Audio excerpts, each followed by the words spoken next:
हरिओम. अष्टावक्र गीता योगदास श्री जय गणेश जोशी यांचे प्रवचन. अध्याय 17 श्लोक क्रमांक 8. कृतार्थो नीन ज्ञानेने त्येवं गलितधी कृती पश्यै शृण्वन् स्पृशै जिघ्नन् नश्नन् नास्ते यथा सुखम.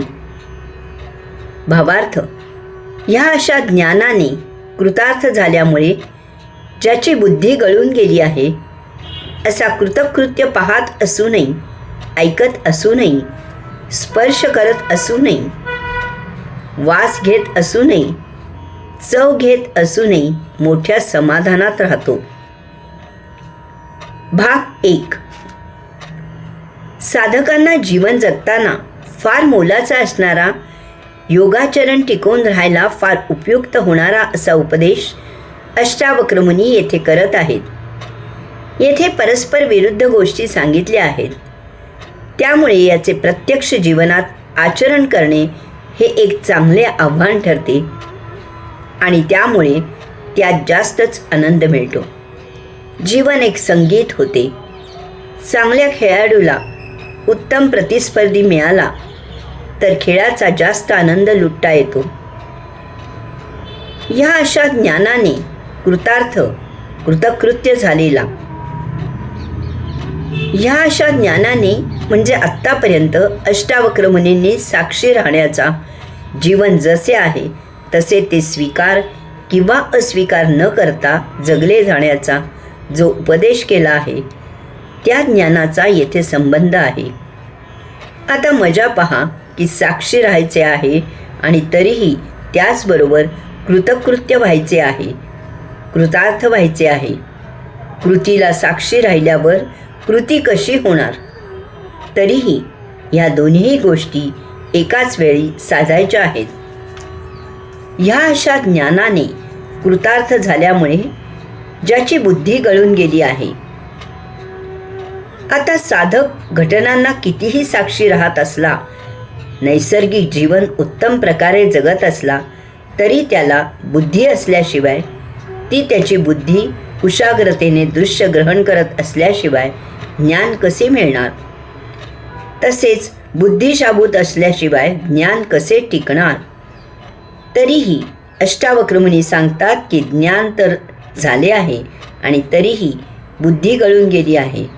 हा विरोधाभास समजून घ्यायचा आहे. पाहत असूनही, ऐकत असूनही, स्पर्श करत असूनही, वास घेत असूनही, चव घेत असूनही मोठ्या समाधानात राहतो. याचा अर्थ पंचज्ञानेंद्रिये पूर्ण क्षमतेने कर्म करत आहेत, ती बाह्य भौतिक ज्ञान ग्रहण करत आहेत. अशा साधकाची बुद्धी गळून गेली आहे, तरीही हा साधक मोठ्या समाधानाने राहत आहे. हाही विरोधाभास समजून घ्यायचा आहे. जीवनाला साक्षी राहिल्याने हा साक्षी भावच कृतार्थ, कृतकृत्य करतो.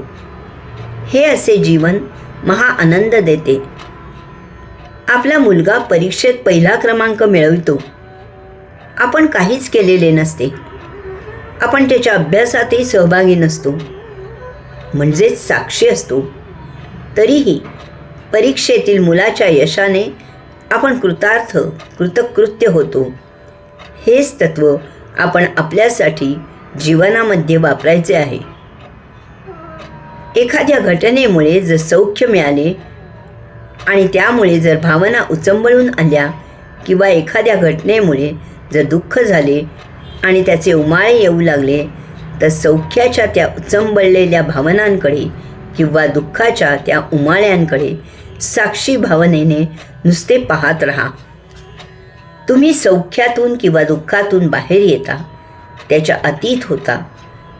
सौख्य किंवा दुःख अशा दोन्हीमुळे नंतर येणाऱ्या नैराश्यातून तुम्ही त्याआधीच दूर होता. दुःखामुळे नैराश्य तर येतेच, परंतु सौख्य कायम टिकत नसल्यामुळेही नैराश्य येते.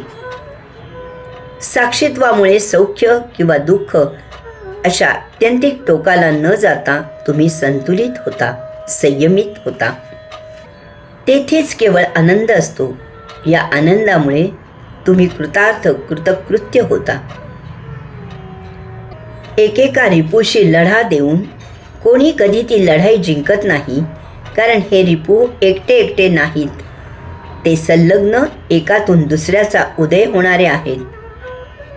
विषय चिंतनामुळे आसक्ती, आसक्तीमुळे कामना, कामनेमुळे क्रोध, क्रोधामुळे मोह, मोहामुळे स्मृतिभ्रंश, स्मृतिभ्रंशामुळे बुद्धिनाश, बुद्धिनाशामुळे मनुष्याचे पतन. हे गीतेचा अध्याय 2 श्लोक क्रमांक 62 आणि 63 मध्ये आलेले आहेच. यास्तव रिपूंना साक्षी राहावे, ते निष्प्रभ होतात, आपण कृतार्थ कृतकृत्य होतो. हरिओम.